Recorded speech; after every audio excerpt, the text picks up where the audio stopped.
pendengar, kembali lagi dengan kami di Jurnal 11 Talks. Jadi kali ini kita bersama dengan bintang tamu spesial kita, Rudi. Nah, jadi singkat banget. Jadi kita sudah menyiapkan gorengan untuk bintang tamu spesial kita, masih hangat kok. Nah, hari ini kita akan mulai membahas tentang demo yang akhir-akhir ini lagi sangat viral ya kan.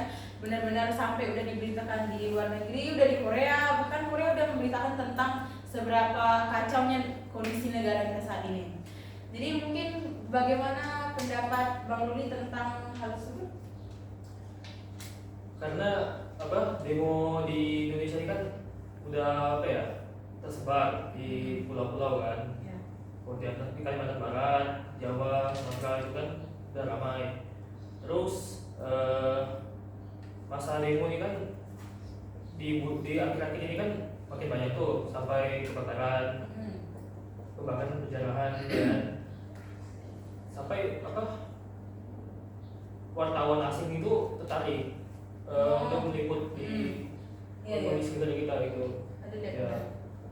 Nah, jadi kita akan mulai membahas tentang kenapa sih ada para mahasiswanya benar-benar sangat ingin menyuarakan pendapat mereka di depan di depan kantor DPR itu tuh kira-kira kenapa? Karena setahu saya ya, setiap kantor DPR itu kan banyak cabang ini. Setiap cabang tuh nyambung ke pusat Ya. ya.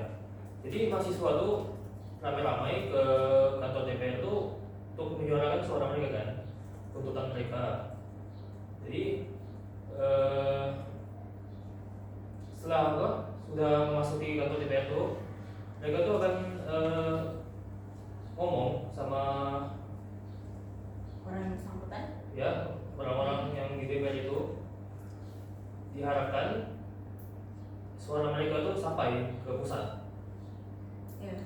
Jadi kan akhir-akhir ini ada banyak kan isu-isu tentang penjarahan, anarkisme. Jadi kita akan mulai bahas tentang 17 tambah 8. 17 plus 8 apa ya sebutannya, kurang tahu. Jadi di sini tuh kalau nggak salah ada tugas Presiden Prabowo, yaitu menarik TNI dari pengamanan sipil dan pastikan tidak ada kriminalitas demonstran. Bentuk tim investigasi independen kasus Afan Kurniawan, Umar Amarudin maupun semua korban kekerasan aparat selama demonstrasi 28 sampai 30 Agustus dengan mandat jelas dan transparan. Lalu ada membekukan kenaikan gaji dan tunjangan DPR, publikasikan transparansi anggaran, dorong badan kehormatan DPR, pecat atau jatuhkan sanksi tegas, dan masih ada dua lagi, umumkan komitmen partai dan libatkan kader dalam ruang dialog publik. Jadi yang akhir-akhir ini lagi viral itu kan ada akhir-akhir ini kan pasti kalau misalnya kita buka Instagram atau TikTok tuh pasti ada aja yang foto profilnya tuh hijau sama pink gitu kan. Nah, kalau hijau sama pink tuh kan katanya hijau tuh untuk melambangkan menghormati mendiang Afan Kurniawan, ya kan? Afan Kurniawan. Lalu yang pink itu untuk, kalau katanya sih brave pink ya kan, buat untuk ibu-ibu jilbab pink itu yang katanya saat itu apa tuh namanya? Berani. Dia tuh megang tiang bendera, tiang terus bendera merah putih, lalu dia tuh kayak ngelawan para aparat yang saat itu memang sedang berjaga di depan kantor DPR. Nah, kali ini kita akan bahas tentang yang akhir-akhir ini lagi viral, yaitu tentang anarkisme. Anarkisme ya. Kita mulai dari anarkis. Anarkis tuh kira-kira menurut Bang Rul apa? Anarkis tuh menurut saya ya, itu tuh kayak tindakan kekerasan yang dilakukan seseorang, individu atau kelompok. Gitu. Kalau dari demo kemarin itu kan dari mahasiswa ya, atau masyarakat gitu yang udah marah, mereka tuh anarkis, kayak kerusuhan, mulai memberontak dengan aparat gitu. Jadi anarkis itu memang lagi banyak terjadi ya kan akhir-akhir ini, perusakan fasilitas umum, terus pembakaran, penjarahan, Tapi mungkin kita bisa membahas tentang penjarahan. Jadi ada beberapa DPR yang rumahnya memang udah dijarah kan sama para mahasiswa dan rakyat-rakyat yang memang udah marah karena suaranya tak sampai-sampai oleh DPR ini. Nah, kita mulai dari Eko Patrio dulu. Jadi rumah Eko Patrio katanya itu udah dijarah, dan katanya saat rumahnya dijarah ternyata Eko Patrio itu lagi di Cina, lagi di mana ya? Kalau nggak salah tuh kota Guangzhou. Dia tuh katanya ketangkapan sedang berbelanja dengan istrinya di supermarket. Jadi itu belanja barang-barang mahal katanya, sedangkan masyarakat di Indonesia itu sedang sibuk menyuarakan keadilan. Jadi menurut Bang Rom tuh itu kayak mana? Tindakan seperti Eko Patrio ya. Rumah Eko Patrio. Jadi karena si Eko Patrio ini kan kabur ya kan, Iya. kabur ke Cina. Dengan penjarahan itu saya bilang Adil sih. ya lumayan adil lah. Karena kan dia udah melalaikan tugasnya kan sebagai wakil rakyat kan, udah kabur gitu, tidak mengurusi apa yang diinginkan rakyat. Nah, jadi sasaran itu rumahnya, karena siapa lagi kan kalau bukan rumahnya yang dirusuh gitu. Kalau udah begitu mereka didiamkan. Mereka tidak akan didengarkan. Penjarahan tuh memang, kalau menurut saya pribadi ya, penjarahan tuh memang bukan hal yang bagus ya, karena kan yang namanya demonstrasi itu kan menyuarakan pendapat. Tapi kalau misalnya orang yang kita omongkan ini tidak mau dengar suara kita, ya udah kita langsung jalan aja, tidak sih? Nah, kita pindah, habis dari Eko Patrio kita ada yang namanya Sahroni.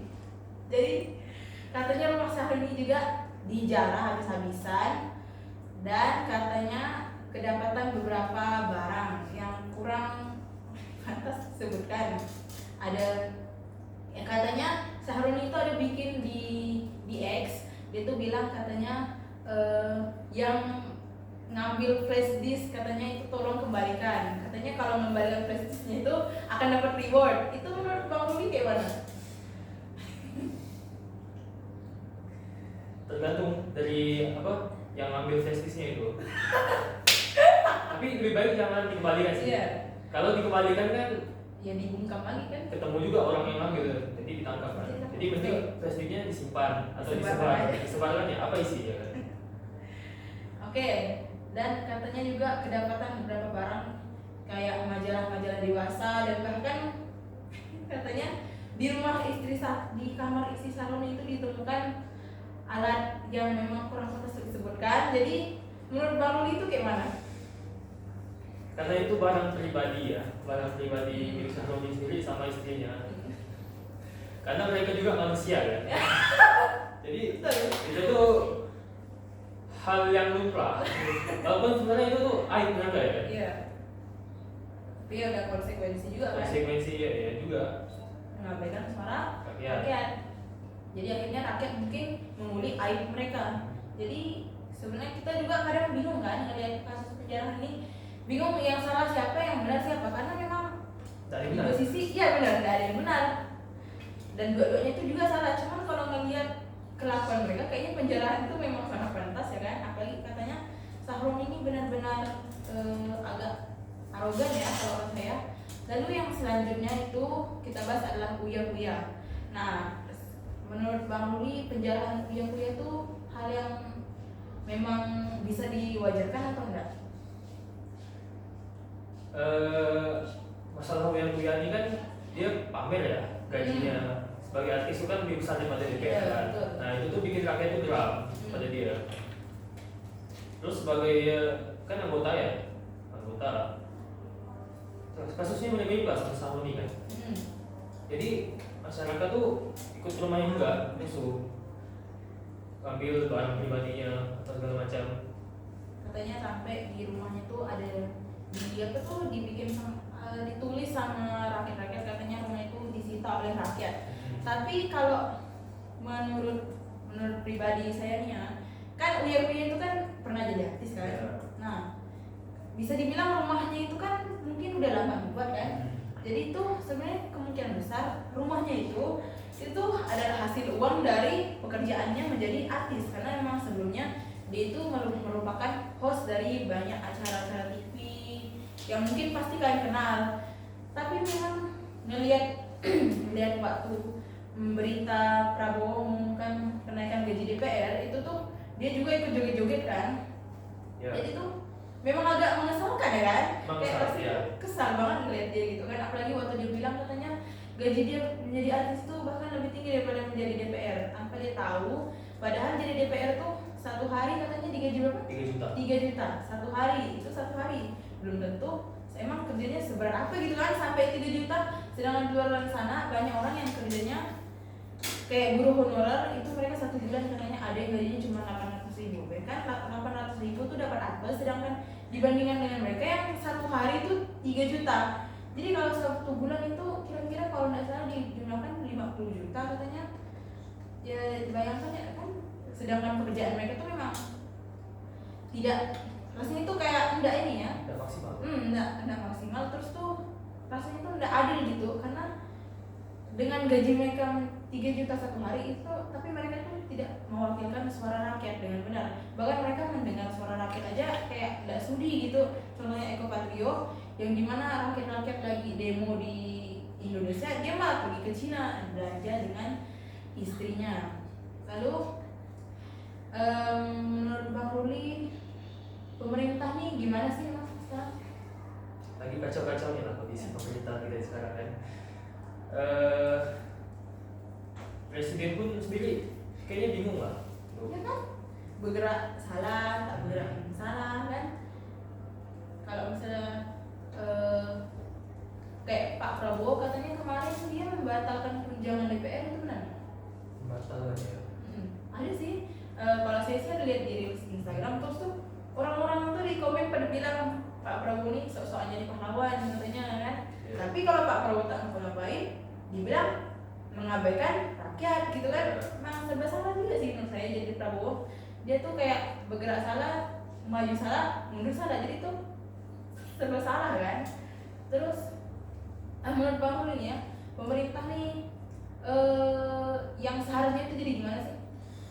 Harusnya sebagai pemerintah tuh dengarkan suara rakyat kan. Sebelum mereka dilantik tuh, mereka kan harus sumpah. Iya. Nah, untuk mengayomi masyarakat kan.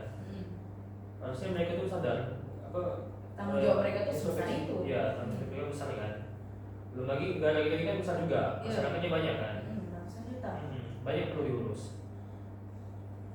Dengan mereka jadi DPR tapi kayak mengabaikan pekerjaan mereka, itu kelihatan kalau mereka misalnya mereka tuh emang bukan mewakilkan suara rakyat. Nah, mungkin Bang Ruli bisa sedikit menggoreng-goreng pemerintahan. Kayaknya sedikit bisa. Boleh, silahkan Bang Ruli, silakan. Kami melindungi, Anda di bawah perlindungan. Jadi untuk DPR nih ya, kan gaji sehari 3 juta kan. Belum lagi tunjangannya. Udah gitu kerjanya tuh udah ada gitu. Lagi-lagi, goreng lagi, apa? Ya. Keluarkan unek-unek Bang Ruli.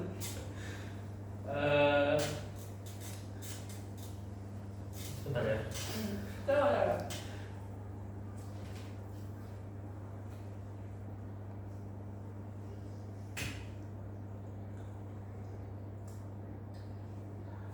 Saya pun bingung nih, gimana caranya apa membekukan atau memberhentikan anggota DPR tuh?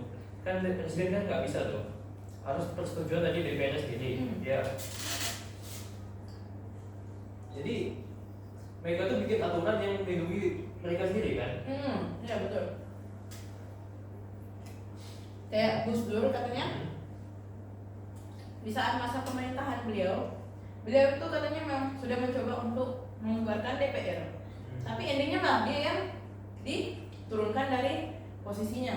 Itu karena itu tuh menunjukkan seberapa kuatnya DPR ini. Ya. Ada menurut Bang Ruli ini gimana ya? Saya tuh pernah dengar katanya gini. kenaikan tunjangan dan gaji DPR tuh kan dibuat oleh Prabowo kan? Iya. 3 juta sehari. Kan itu kan memang sangat memberatkan para rakyat. Nah, katanya ini kan presiden memang tak bisa membubarkan DPR. Tapi katanya rakyat tuh bisa. Dengan rakyat yang mungkin memberikan suaranya, demo, kayak kondisi sekarang ini katanya itu tuh merupakan rencana Pak Prabowo. Jadi Pak Prabowo tuh kayak dengan sengaja menaikkan tunjangan DPR supaya para rakyat-rakyat Indonesia ini mulai akhirnya demo bersuara untuk membubarkan DPR. Menurut Bang Ruli itu memang tujuan dari Prabowo atau memang keinginan Prabowo untuk menaikkan gaji? Mungkin itu bisa jadi tujuan dia kan. Sebelum dia jadi presiden dulu kan dia pernah bikin janji gitu, ingin menurunkan ya. Kalau tak salah tuh dia pernah bikin tweet di Twitter, untuk membubarkan DPR atau menurunkannya lah kan. Terus juga mungkin dengan naiknya tunjangan DPR itu rakyat itu kan marah ya. Jadi mereka tuh kayak misalnya kalau mereka tuh berhenti bayar pajak, jadi penghasilan negara itu tak ada buat bayar mereka DPR gitu. Jadi terus ini kan ada yang namanya kenaikan pajak kan? Ya. Nah, katanya pajak ini dinaikkan untuk gaji mereka. Iya. Itu tuh memang memang kurang adil ya kalau pendengarnya, sedangkan mereka tuh kurang mewakili suara rakyat kan. Nah, jadi kalau menurut saya ya, untuk kacau balaunya negara Indonesia ini kita nggak tahu kan kedepannya akan bagaimana. Entah mungkin memang itu permainan kecil dari Pak Prabowo, atau mungkin memang udah waktunya rakyat Indonesia untuk bersuara dan mengubah pemerintahan Indonesia menjadi lebih baik. Kita tidak tahu kan ke depannya. Tapi yang bisa kita lakukan itu adalah berdoa semoga negara kita ini di masa depan menjadi negara yang memang lebih baik sesuai yang diinginkan oleh para rakyat, dan memiliki Dewan Perwakilan Rakyat yang memang benar-benar mewakilkan suara rakyat kan. Jadi untuk demo kali ini kita harap, kalau saya harap sih semoga orang-orang yang ikut demo ini tetap aman, tidak ada yang namanya terulangnya peristiwa 98 ya. Karena kan katanya akhirnya ada isu penembakan, penculikan, terus katanya orang-orang yang suku Tionghoa itu katanya mulai diculik, bahkan diperkosa. Kita berdoa semoga yang namanya isu 98 itu tidak terulang lagi sekarang, karena memang fokus utama kita saat ini adalah melengsarkan DPR yang memang tak berguna ini, lalu dan menjadi rakyat yang memang tidak mudah diadu domba. Karena dengan adanya 90 kayak zaman 98 itu kan rakyat memang udah diadu domba sekali kan. Mereka rakyat sama rakyat saling membunuh. Jadi tuh kita berharap semoga yang ikut demo, para mahasiswa itu stay safe, terus para aparat yang memang menjaga kantor DPR ini tetap dijaga, dan kita berharap semoga Dewan Perwakilan Rakyatnya memang akhirnya diubah dan menjadi Dewan Perwakilan Rakyat yang benar-benar menyuarakan suara rakyat. Oke, sekian dari kami berdua, Ruli dan saya, host dari 11 Journal Talks. Kami akhiri podcast ini. Dadah!